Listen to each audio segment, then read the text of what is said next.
दोस्तों, आज हम करवाने वाले हैं यूरोप में राष्ट्रवाद का उदय 1 से लेकर 5 तक अति लघु उत्तरीय प्रश्न, जो कि परीक्षा के दृष्टिकोण से बहुत ही महत्वपूर्ण है।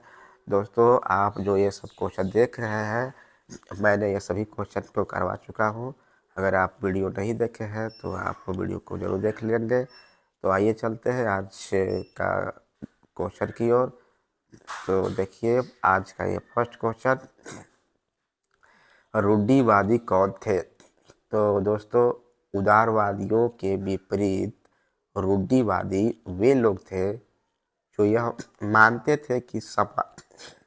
थे कि राज और समाज की स्थापित पारंपरिक संस्थाएं जैसे राजतंत्र, चर्च, सामाजिक ऊंच नीच, संपत्ति और परिवार को बनाए रखना चाहिए।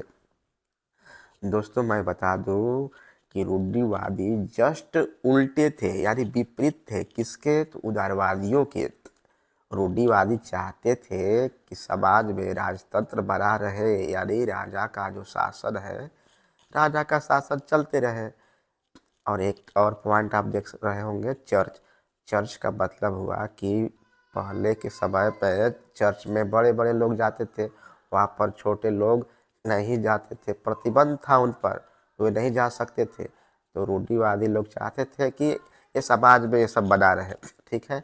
एक और पॉइंट आप देख सकते हैं, सामाजिक कुछ नहीं। तो इसका यह मतलब हुआ कि समाज में जो बड़े लोग छोटे लोग के साथ जो भेदभाव करते थे, ये सब बना रहे।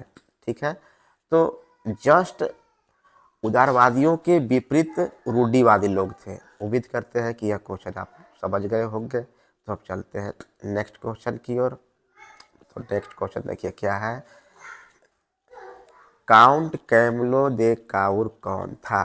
काउंट कैमलो दे काउर इटली के सार्डिनिया पिडपॉट राज्य का मंत्री प्रमुख था। उसने इटली के प्रदेशों को एकीकृत करने वाले आंदोलन का नेतृत्व किया।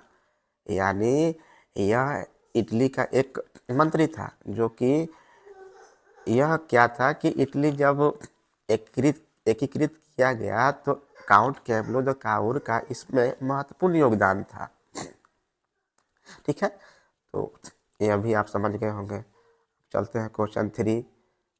जियुसेप्पी मैत्सनी कौन था? तो यह भी महत्वपूर्ण क्वेश्चन है और बहुत ही आसान सा क्वेश्चन है। जियुसेप्पी मैत्सनी इटली का एक महान क्रांतिकारी था। कहाँ का क्रांतिकारी था? तो इटली का था। ठीक है। दोस्तों, मैं बताते चलूँ कि जब इटली को एकीकृत किया जा रहा था तो उस समय जियुसेप्पी मैत्सनी ने अहम भूमिका निभाया था। जियुसेप्पी मैत्सनी ने ही यंग इटली और यंग यूरोप नामक 2 गुप्त क्रांतिकारी संगठन बनाए थे। ठीक है। तो उम्मीद करते हैं कि अभी क्वेश्चन आप समझ गए होंगे। अब चलते हैं चौथा क्वेश्चन की ओर। और देखिए क्वेश्चन क्या है। जनमत संग्रह से क्या समझते हैं? तो आंसर देखिए क्या है।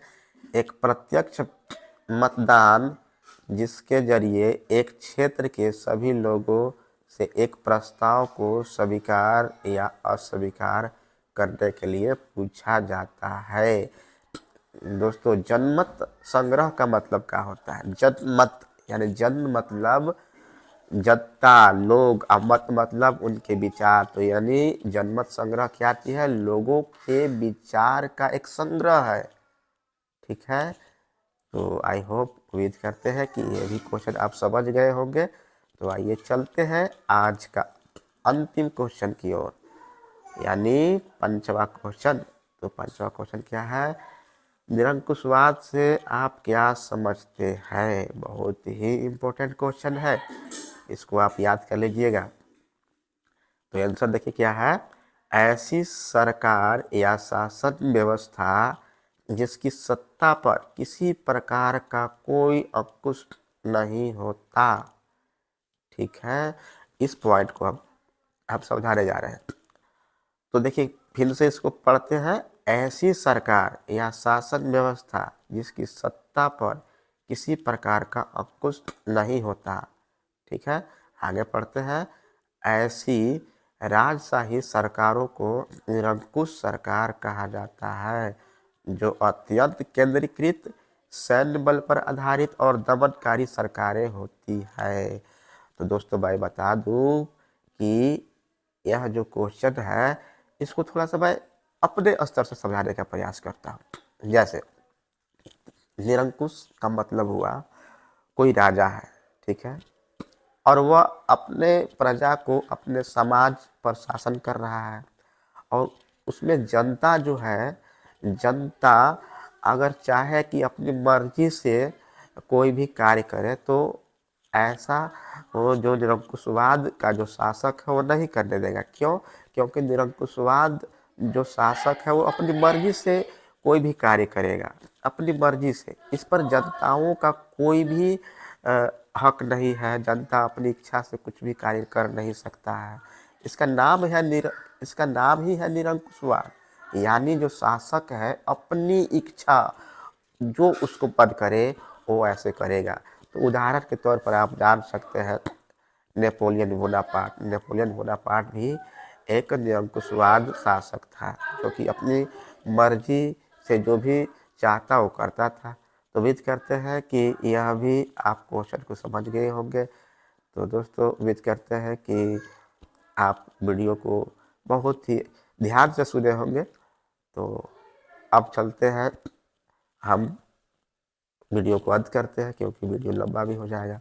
ठीक है, तो हमें इजाज़त दें। जय हिंद, जय भारत।